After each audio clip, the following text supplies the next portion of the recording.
In today's video, we're going to be talking about everything that has gone on with Kaspa and bittensor TAO in the last couple of days / week, and the portfolio moves I have made to increase / decrease my allocations to both of these projects, and we'll discuss the specifics of that as we get into the video. But join me and stick around for the video if you're interested in, hearing any of that.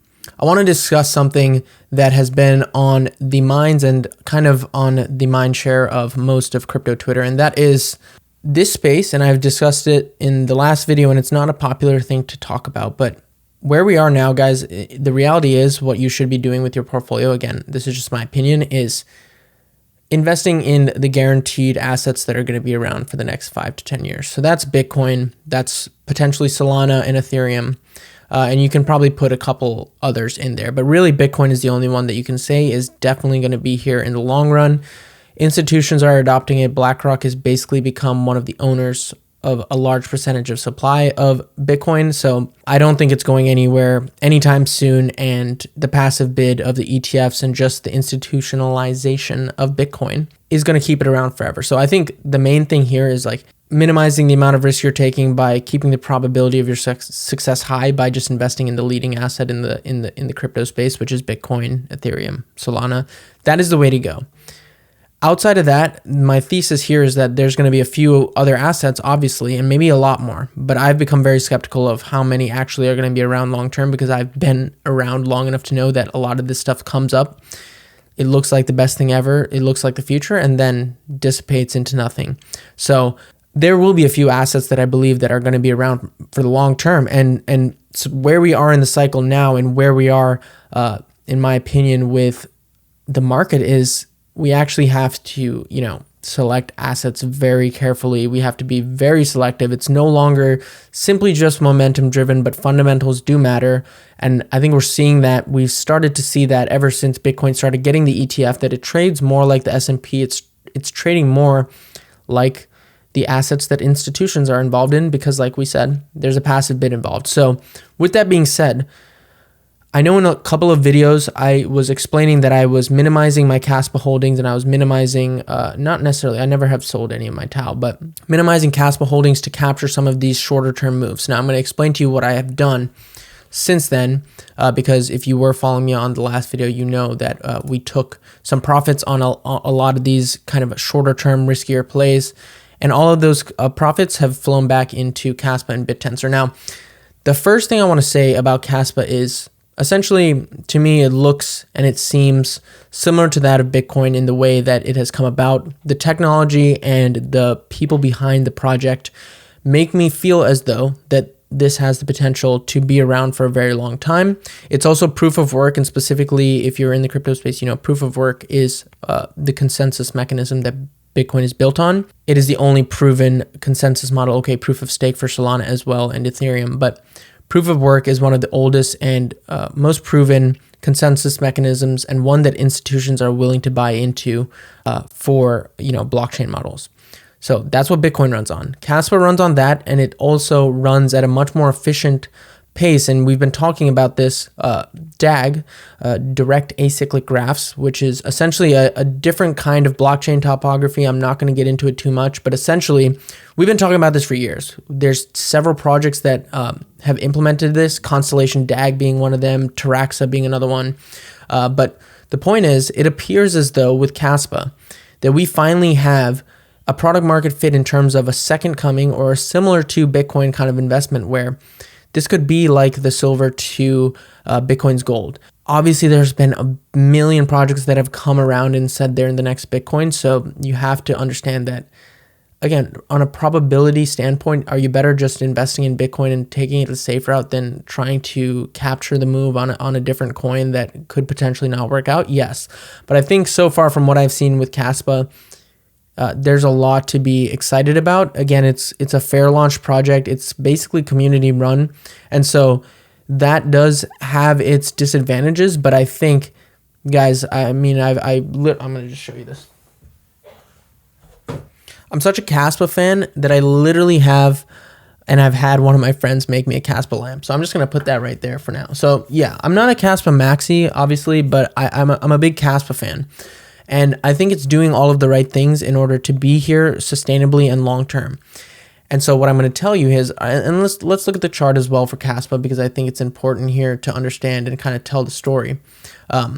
Kaspa, hasn't performed well relative to the market in 2024. It's been consolidating. Now we can only call this a consolidation if it hopefully breaks to the upside, and I believe it will.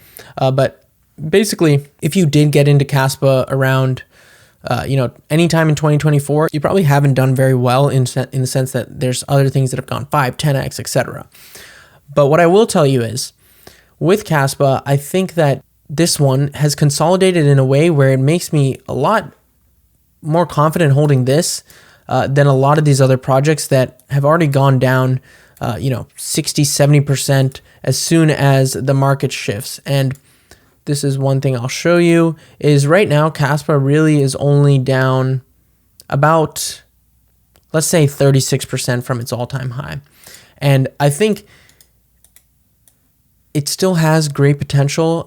And going back to this thread right here, recently Binance, which has really, really, kind of made me feel more convicted in what we all kind of believe in the Kaspa community about Kaspa being this kind of superior ultrasound kind of money prospect, is even Binance is almost hinting at a lot of these little nuances about Kaspa, talking about the trilemma, which again a lot of projects have talked about being able to solve, but again, the technology and the developers behind Kaspa are literally second to none, in my opinion. They come from the very, very early days of Bitcoin. So it's almost just like putting the pieces together. And it seems as though Binance and a lot of the Kaspa community believes that Binance is actually hinting very strongly at a listing imminently. And the crazy thing about Binance or any of these tier ones listing Kaspa is they have to buy it on the open market, just like any one of us. And again, because it is a fair launch project with no marketing team, you're catching the vibe here of the kinds of projects I like now in 2025 and I have liked for the last couple of years as the bear market has turned into a bull. Like, I'm looking for ones that have origins similar to Bitcoin that also have the potential to run like Bitcoin, or if it's not those, it's smart contract platforms like Solana or Ethereum that have that network effect already established that are clearly going to do well because Solana is a casino, and guess what? Most of crypto investors are just gamblers. They're not investors. So they're going to go to meme coins. They're going to go to these high risk, high reward plays. Again, all of crypto is high risk, high reward, but I think there's definitely now an opportunity to actually put into use all of the years of research we've done, all of the fundamental analysis on these different crypto projects we've done. I think it's finally a time where it's actually going to matter versus just being a momentum-based market where literally anything can pump, anything can dump. Recently, I have converted a large portion of all of the winnings, all of the kind of profits that I made in AI16Z, AIXBT, basically all of these degenerate, AI agent coins. I converted them into Kaspa. I converted them into Tau. And so my update here for all of you beautiful Kaspa maxis or just Kaspa investors is, guys, I'm here again, very bullish on Kaspa, because if the market takes a big dump, I know that the one project or one of the only projects I'm going to want to add to, other than Bitcoin, Ethereum, Solana, is going to be Kaspa. If some of these other projects, dump 50%, I'm probably in the hole, guys. I'm probably not going to be investing more. I'm just going to be trying to scrape up my losses because I don't believe these projects will ever come back. Kaspa, I think, has a long-term perspective that needs to be had when investing in it, and I've made videos about it many times about this is a long-term project. Legitimately, I'm not just saying that. It's like we're only going to see this play out over years rather than months if this is going to be successful or not, so we have to give it the time of day to see if that'll happen. I don't know if it'll happen, but I like I said, this is one that I'm confident in holding outside of my Bitcoin holdings, outside of my Ethereum or Solana holdings, and is one of the only altcoins I now hold. I even took profits on SWI, put them into Kaspa. Where else have I allocated? Morpho, I did like a 3x on Morpho into Kaspa. As you can tell, I really like Kaspa. Guys, the community is really driving this project. I think I saw a stat today that 29% of the circulating supply of Kaspa has not moved in a year. That means that people are accumulating this thing like crazy. Not only that, you can see right here that the holdings of 100K to 1 million has surpassed that of whales. So essentially, like, the circulating supply has become less concentrated in whales and is being distributed amongst retail. And again, that sounds bad and kind of bad when I say it like that, but essentially the project is becoming more decentralized.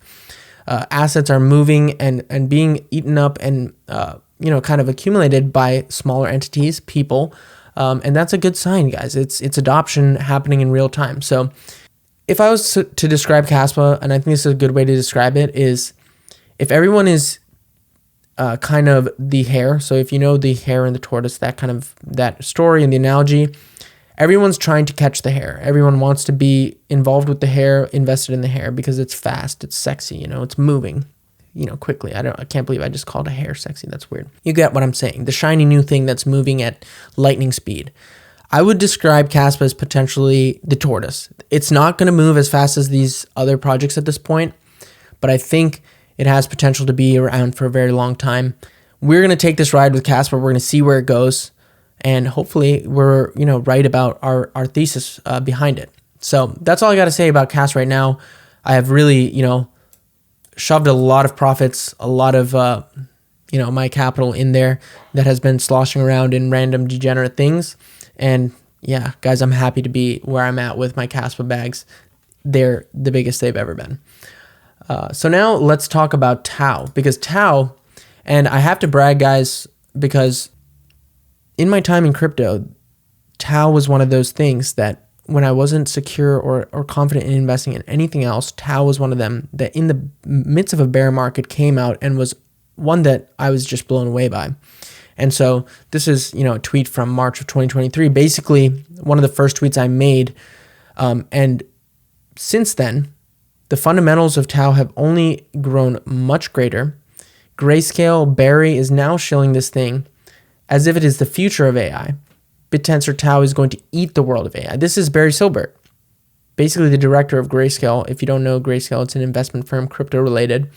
But anyway, the point is the masses are now becoming aware of Tau.